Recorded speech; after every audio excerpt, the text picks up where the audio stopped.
Good day mga farmers, mga bossing. Dito tayo ulit ngayon sa bukid at bibisitahin natin yung ating mga itinanim na okra noong linggo. Check natin kung maganda ba yung naging germination. Tara, samahan nyo ako mga bossing.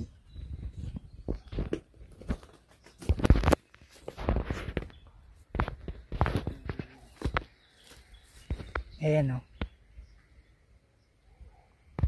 Okay. Maganda yung tubo. Ayan po mga farmers. Ayan.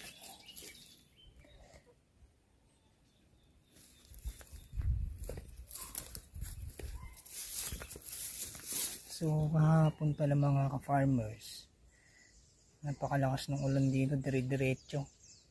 Kaya possible yung iba dito nahuhukay.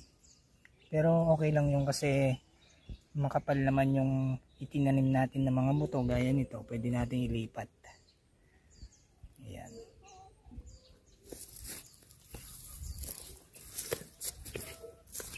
Ayos. Ayan o.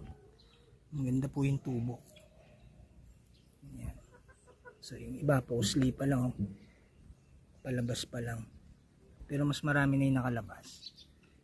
Ayan. Bali, 3 plat pala itong natamnang ko na to nung linggo mga farmers. Dahil medyo maulan noon. Kaya konti lang yung natamnan natin. Ayan. Tayo sa kabila. Ito, kapal. Yan lang dito. Siguro natabunan. O kaya nahukay.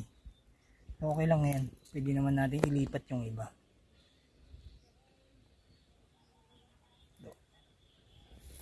Tayo sa pangatlong plot.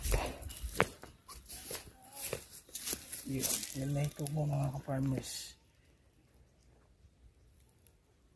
Yan. So yan. Ulam is waving mga ka-farmers. So ito, maganda na rin yung gayak ng talong namin dito mga ka-farmers.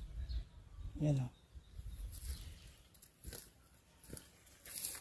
May mga pagkukunan na tayo ng ulam kung sakali.